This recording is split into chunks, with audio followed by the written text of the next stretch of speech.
816-737-5570. Call now. The PGA Tour returns with the RBC Heritage, April 20th on CBS and streaming on Paramount+. Trust meteorologist Mikkel Hannah Harding for your first alert. Live from Augusta, you're watching News 12 live at 5. It is opening night at SRP Park. We'll have the latest on what's in store for the Green Jackets, plus whether you'll need to bring a jacket for tonight's game. But first, new details tonight about the shooting inside a Walmart in Aiken that sent a young girl to the hospital with serious injuries. Now, this happened last June at the Walmart on Whiskey Road. Reports say 32-year-old Stephen Christopher Foreman randomly began shooting inside the store, hitting Ashton Reichard, who was 13 at the time, in the wrist and in her stomach. Her family says she had to undergo multiple surgeries over the last few months. Her most recent surgery was just a couple of weeks ago, according to her mom on Facebook. Now, nearly a year later, Reichard's family is filing a lawsuit against the suspect and his mother. Sydney Hood is live at 5 for us in our newsroom. And Sydney, walk us through what this lawsuit says. It says the pain for Ashton, both mentally and physically, is still ongoing to this day. This lawsuit right here claims the handgun Foreman used actually belonged to his mother, Stephanie Foreman, and it goes on to say he should not have had access to it. The lawsuit says Foreman has a history of mental illness, threatening behavior, and violent acts involving guns. One incident the lawsuit cites from 2019 claims Foreman used a shotgun to assault and hold his mom, dad, and brother hostage in their home. It goes on to say he forced his brother to tie up their family with black tape. And coming up all new tonight on News 12 at 6 o'clock, the lawsuit details the hurdles Ashton still faces to this day. Thank you, Sydney. So young, so much life ahead of her, and so much that she has suffered in the meantime since this has happened. Yeah, just 13 when this happened. Thanks, Sydney, for those updates there. Turning to weather now as we take a live look over SRP Park. A big forecast in just about 10 minutes. Thanks, Riley. Today, all 72 players in the Augusta National Women's Amateur got the chance to play at Augusta National, but the shots didn't count. But tomorrow, the 35 who made the cut will compete for that trophy. But today, with no patrons on the course, they really got a chance to stop and smell the roses, or should I say azaleas. As our Laura Warren shows us, even Mother Nature is making sure everything was perfect. Augusta National is in full bloom, and it's shaping up to be one of the most beautiful backdrops we've seen out here in years. Just a look at those azaleas, peak condition, full bloom, and everything from the grass to the white sandy bunkers is flawless. For the last couple of years, we've had some late freezes affect some of the blooms. Then there was the November Masters COVID year where we saw fall foliage instead of azalea blooms. But this year, Augusta National is in top-tier spring condition and ready for a full week of showing off.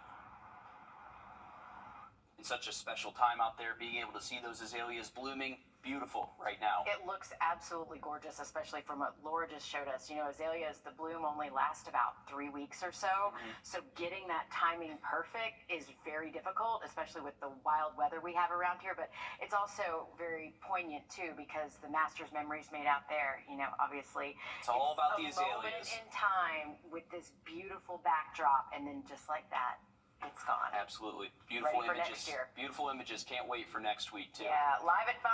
SRP Park is preparing to open its gates shortly for opening day. Being a sports fan right now is the best, Wonderful right? time of the I mean, year. we've got basketball, opening day at SRP Park, and of course the Masters. Well, right now they're preparing to host the Columbia Fireflies for a 3-game set tonight, tomorrow, and Sunday. Our Wolf takes a look at what the buzz is all about. There's a lot of buzz around SRP Park as the Augusta Green Jackets get ready to open the season at home. It's the first time in about 6 years that we've been able to open up the season at home, and there's a good contingency of people that we know want to be out here. Green Jackets play-by-play announcer Noah Adcock-Howitt says there's a lot of excitement around the organization. They're getting ready to host the Columbia Fireflies in a 3-game series. There's a lot more excitement, I think, this year than there has been in seasons past, just because we know that as soon as the clock strikes and it's opening day, we're here, and that just makes it really exciting. The players are starting to trickle in. We can't wait to get going, and it's from the top to the bottom all the way through the organization. He believes starting the season at home will have a great impact on some of the team's newer players. Rather than having to go immediately on the road for a 6-game road trip and start away from home, you get to have all this week to get yourself comfortable with the ballpark, the dimensions, how the sight lines are that are different here, because this is going to be their home park, so you want to be as comfortable as possible here. Tonight, the Green Jackets start a new season from the comforts of home. In North Augusta, Wrdw on your side. And the Green Jackets plan to have pregame concerts before tonight and tomorrow's games. They'll also be giving away golf towels to the first 2,000 fans. Tonight, only Terrapin Beer Company drafts are half off at the keg stand. First pitch is at 7:05. One of the largest daily fantasy sports operators in the country is moving its headquarters to Georgia. Governor Brian Kemp says that Prize Picks will invest $25 million in a new site in Atlanta. Sports betting, by the way, still illegal in Georgia after legislation to allow it again this year failed this year. However, Prize Picks and other fantasy sports websites operate in the state, saying they offer games of skill, not chance. The South Carolina Department of Corrections is asking a federal court to throw out a lawsuit filed by the ACLU. The lawsuit is over First Amendment rights and whether the DOC is violating them by limiting the access of journalists to inmates. In the Palmetto State, journalists are not allowed to record phone calls with inmates or in-person interviews. The Department of Corrections says this is for safety and could allow inmates to manipulate the media. The ACLU disagrees, claiming that these rules violate freedom of speech. The Great American Solar Eclipse is almost here. Unfortunately, we will not get to see it in totality here, but we will get to see about 75%. To celebrate, the Augusta University Physics Club is hosting a viewing event from 1:30 to 4 p.m. It will be on the intramural fields near the softball and baseball complex next to Christenberry Fieldhouse. The club will have solar telescopes and free eclipse glasses while supplies last. And over in Aiken, USCA is holding an event at the DuPont Planetarium. Eclipse glasses will be available for $2. The eclipse will begin at 1:50 p.m. and will end at 4:23 p.m. with the maximum totality for us at 3:08 p.m. The South Carolina women's basketball team is getting ready to play tonight in the Final Four. Let's go. Yeah, just ahead we meet the lesser-known players who help prepare these top athletes for the court. Riley, we're both cheering for the Gamecocks. I know, you're a fellow You have no dog. choice. Oh, got to keep the undefeated That's right. season going for sure. Hey, we got nice weather sticking around through the weekend. Heading into next week, though, rain chances do start to creep back up. We'll have that full forecast next. Time and Temp, brought to you by your First Alert weather team. That full forecast next. Time and Temp, brought to you by your First Alert weather team. I'm Nora O'Donnell with the CSED News.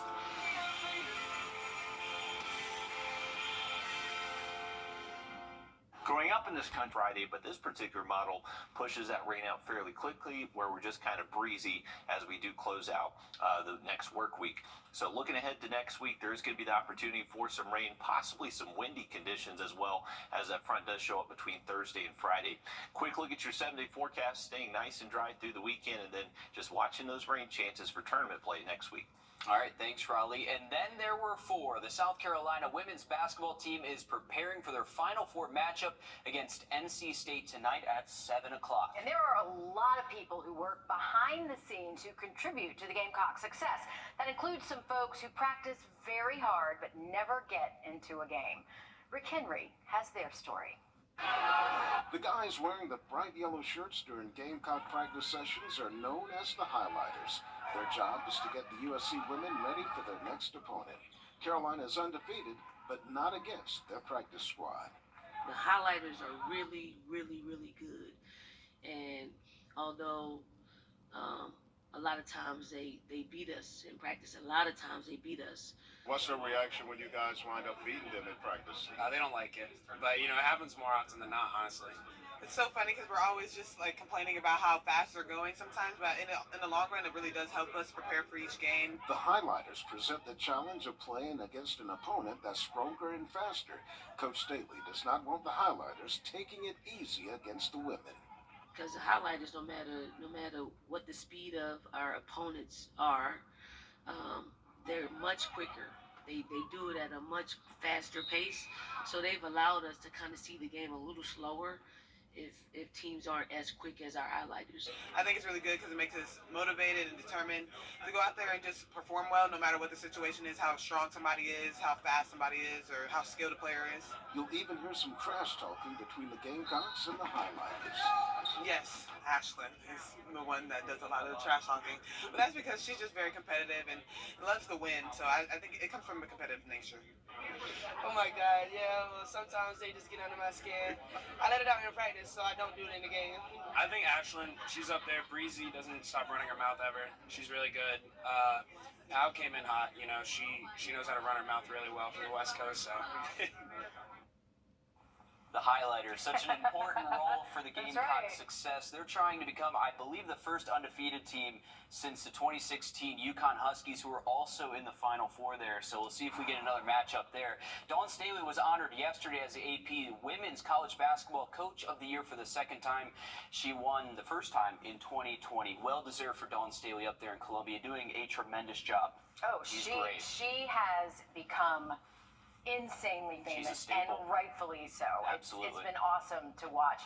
Her love of the game spread the game to other people. And we're rooting for them tonight. We sure are. Yes. Go Cox. See, I said I it, needed Will. you to say it. A dog said it. Georgia lawmakers are pushing teacher salaries higher, but some worry it's too little too late. We'll take a look at the cost to teach next.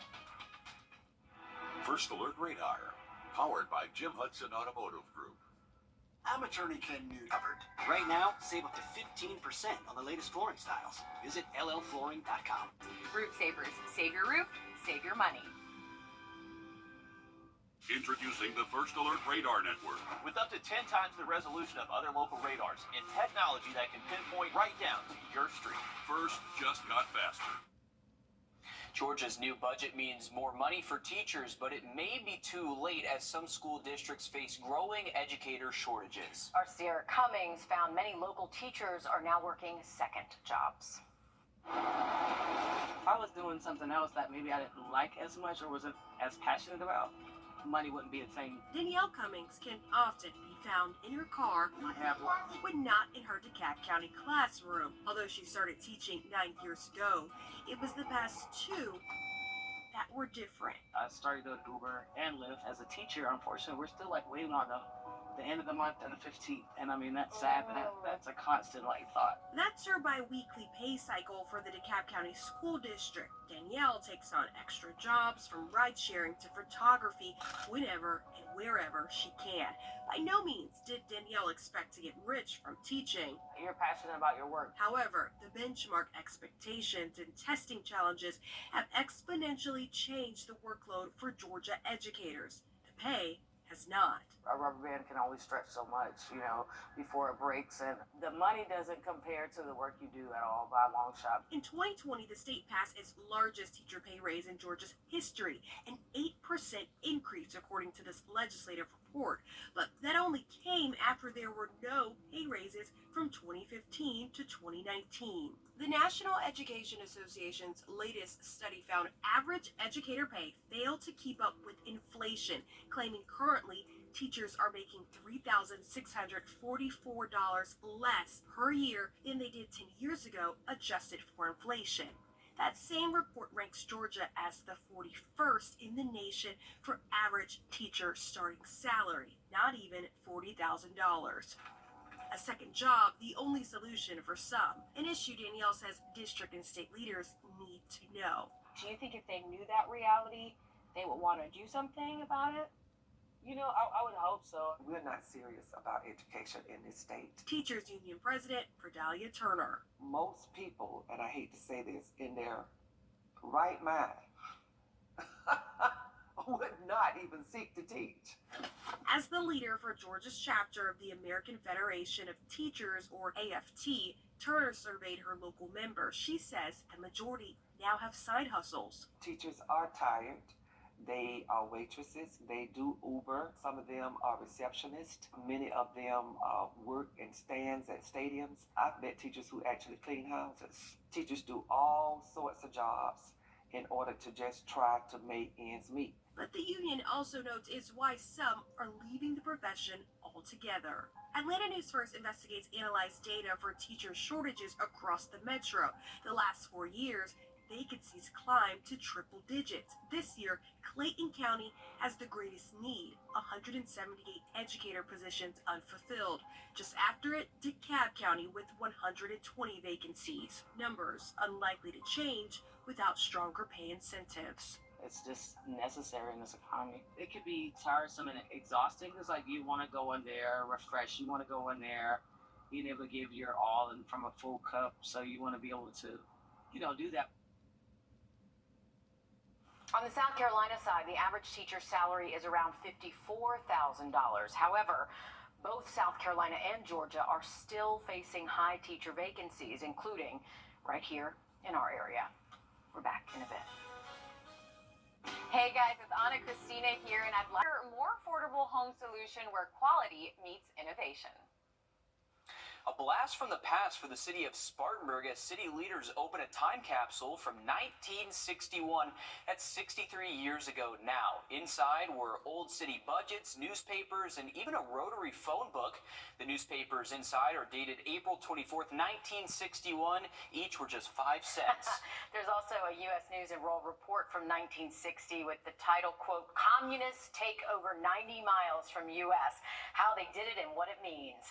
Longtime Spartanburg residents say they were deeply moved by the reminder of the past. 5 cents, how things have changed since 1961. And the rotary phone. we actually, oh my gosh, I'm going to sound old, but we had a rotary phone in my house growing up. Can't relate. Can't relate. I knew you were going to say that, Will. I would love to see actually kids nowadays try to use a dial phone like that, see if they can actually figure it out. It's a little bit tougher than you'd think, maybe. But hey, we got nice temperatures out there. Remember, opening night for the Green Jackets. If you're heading out there, nice temperatures. Just grab the jacket. It's going to be chilly out there tonight, and still pretty chilly the next few mornings. Stick with us. Much more news and weather just after the break. Coming up in just about 10 minutes. All right, thank you, Riley. For the first time in 6 years, the Augusta Green Jackets are having their opening day at home. Just minutes ago, the gates opened for fans with some special prizes for the first 2,000 fans. Our Audrey Dickerber is live at 5 there at SRP Park. And Audrey, how's the energy out there as fans start rolling in?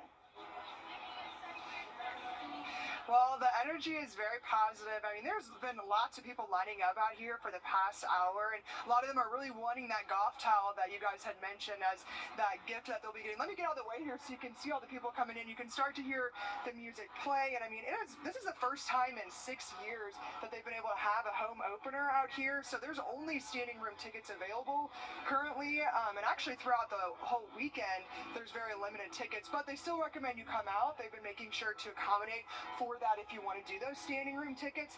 But if you're not coming for baseball and you maybe want to enjoy some food or drink, they have plenty of new options for that as well, including some very interesting and fun ice cream options that may have a little bit to do with alcohol. They also said that there's some new chicken tenders as well that they really recommend that I think I'm going to have to try here in a little bit. And they're going to have chicken salad chick this year and this season to offer some more food items as well. But coming up at 6, I mean, we'll show you guys a little bit more of what that'll look like inside, and maybe we'll try some as well and let you know how it all tastes. You had me at chicken tenders. I know. That's all I need to know. Now we're hungry, Audrey. Thanks a lot. First pitch is at 7:05. Only tonight, Terrapin Beer Company Drafts are having a half off at the keg stand there, featuring food specials.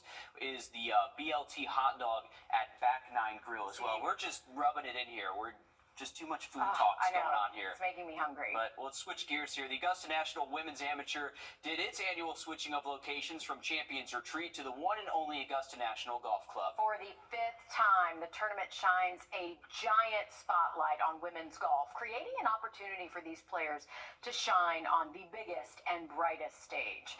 News 12 Sports Director Dan Booth joins us live now from Augusta National as this talented field of players prepares for the 3rd and final round. Dan.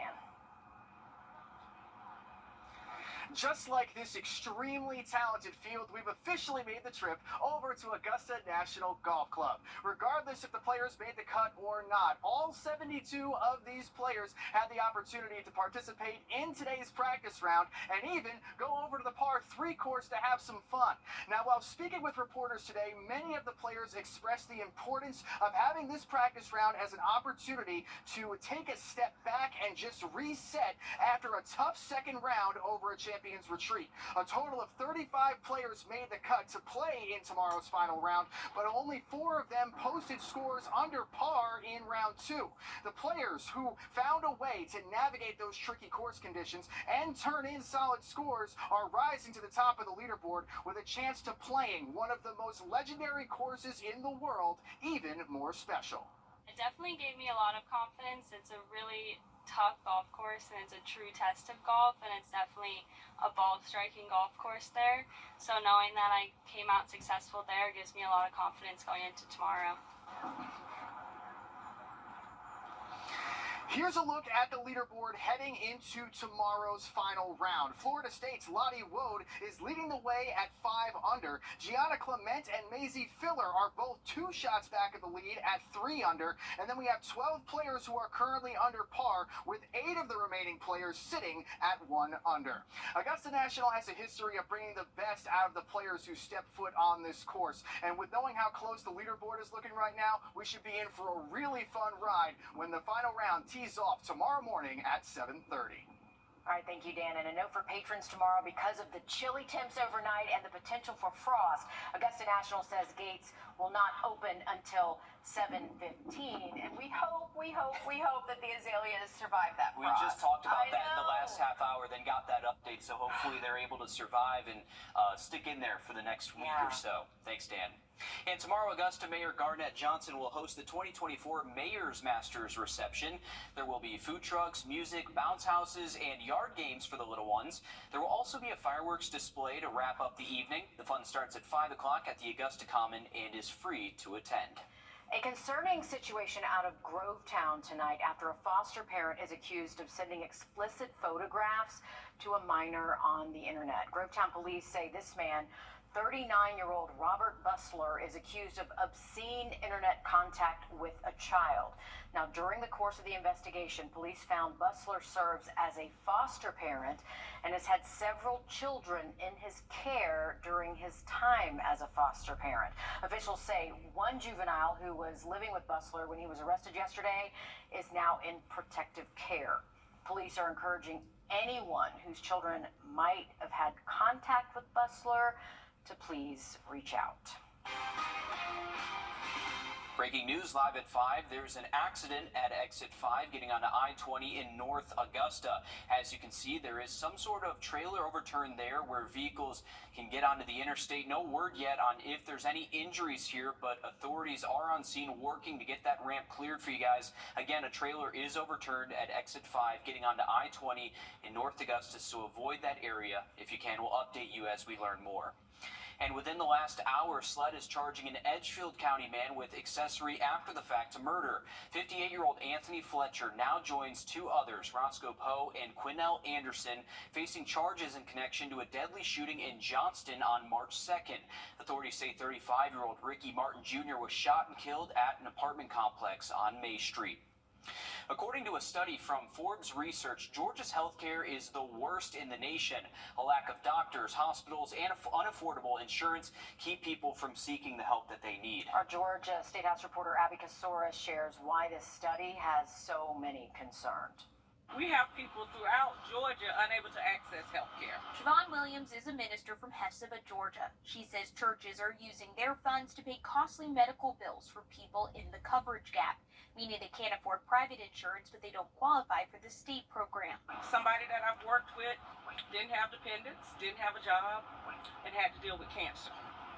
And trying to find money for chemotherapy. Instead of fully expanding Medicaid under the Affordable Care Act, the governor made his own program, Georgia Pathways, which has a work requirement. The governor's office estimates more than 400,000 Georgians Georgians would be covered under the program, but reports from the Department of Community Health show less than 2,500 Georgians enrolled in the first 6 months. That stat was from December. A new study from Forbes Advisor found our state is the worst state for someone looking to get health care. 15% of people chose not to see a doctor because of cost. 12% didn't have insurance. And it's hard to find a doctor. 12 primary care doctors per 10,000 people. Their preventive care is when they're in a diabetic coma in the emergency room, or their blood pressure is so high that they're having a stroke. We were there in March when lawmakers discussed fully expanding Medicaid. Democrats estimate expansion will cost the state $1.2 billion. That would easily be covered by the $10 billion the federal government has already set aside for Georgia. Senator Matt Brass and Cardin Summers split from other Republicans to support a plan for Medicaid expansion. A tie vote close, but the measure failed. What we're doing so far just hasn't seemed to work. Instead, lawmakers are forming a commission to study the option for expansion.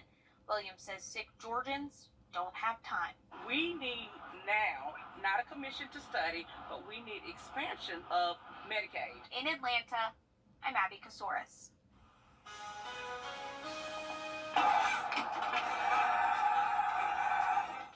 Pinball, it's making a comeback in our area, but a very old and kind of odd South Carolina law is preventing some people from playing. We'll explain more next. Riley? Well, our beautiful weather streak is going to continue through the weekend, but rain chances do start to go back up next week. We'll have that full forecast next. Time and Temp, brought to you by your First Alert weather team.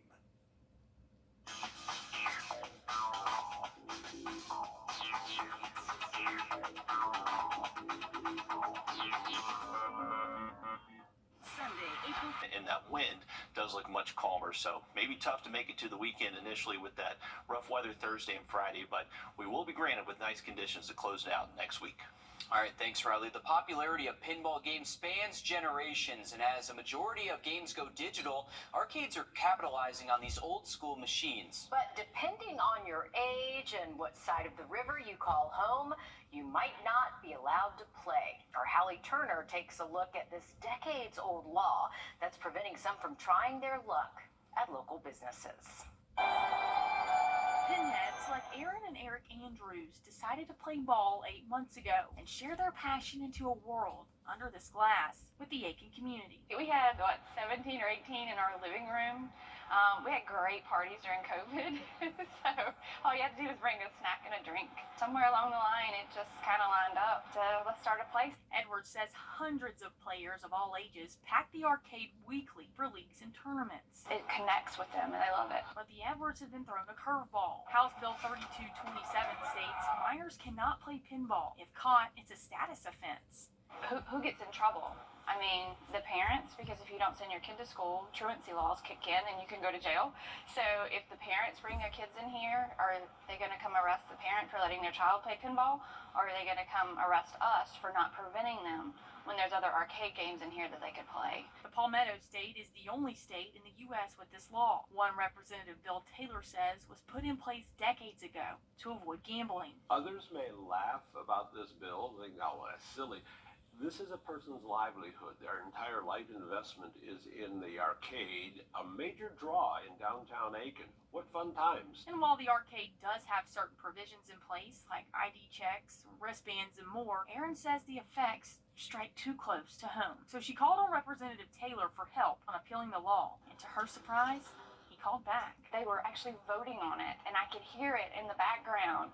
And he said, okay, there you go, 111 to 0. It's passed the Congress, now it goes to the Senate. I think I heard a little squeal of joy from her that she was so happy that the House passed that bill to abolish the provision that young people can't play pinball. In Aiken, Hallie Turner, on your side.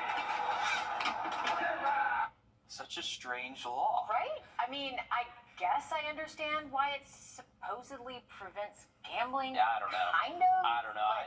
Not really. Pinball. There's so many other ones. We looked up a few. There's like you can't buy silverware on Sunday. Can't keep your horse in a bathtub. Like what? I don't even know. What does that even apply to? I don't know. Yeah, but I mean, it's still, like they mentioned, it's still got a little ways to go before this is actually off the books. It only passed one part, so it's still got a little more to go. But I'm hopeful about that passing. I don't think anyone's going to disagree. I want to hear the flip side to all of this. Yeah, and if anyone opposes it, why? Yes. Why are you going to be like, no, children should not play pinball? Need to know. It's a strong opinion, but we'll see. Yeah. See if anyone has any objections. And we'll let you know, because if this, I guess if it passes, to remove it. Yeah, we'll see. We'll keep you guys updated. We will. If you're planning a vacation this summer, Google can do it for you, and it's pretty good. I'm Jamie Tucker. Coming up, a new generative AI tool that'll do everything for your vacation except pack your bags. First Alert Radar, powered by Jim Hudson Automotive Group. Imagine a special evening you lovingly plan to celebrate for your anniversary. Flowers, a night on the town. Reservations and tickets months in advance. A truly special occasion. Imagine going to the hospital instead. A night of celebration turns into weeks of pain. George Sink Injury Lawyers will be there for you. Our team has the experience to help you get your money faster. Just call all nines now. Southland Restoration of CSRA, give you the service you deserve and the cleaning that you need. Planning a vacation just got easier with the help of AI. Our consumer tech reporter Jamie Tucker shows us how. What the Tech, sponsored by Augusta Preparatory Day School. Hey, you may know where you want to go on vacation, but you may need help figuring out what you're going to do when you get there. Many people have been using ChatGPT for over a year now to plan vacations and trips, but Google thinks it can do it better with a brand new generative AI travel tool. Now, to plan a vacation, all you need to do is search Google and its new generative AI tool. Let's plan a vacation in San Francisco, California, for an example. We'll add that we're interested in live music and wine and would like to include Napa Valley. After hitting enter, Google scans its resources and in just a few seconds gives us a daily itinerary. It recommends Bick's restaurant with live music. I can then read reviews, see it on a map, visit the website, and see the menu. So AI recommends the first few days we spend in San Francisco, then travel to these popular wineries in Napa. It includes driving directions and even some cool places to stop along the way. It also shows you all available flights and hotel recommendations where I can search for deals and vacation rentals. All of it in one search. If you're happy with what Google's AI assistant found, you can share it with someone else by exporting it to Gmail and sending it off. They'll get the itinerary in their inbox with clickable links. You can also export the trip to a Google Doc to print or share. This tool is experimental right now, but I think it does a really good job of planning trips with what you want to do. That's What the Tech. I'm Jamie Tucker.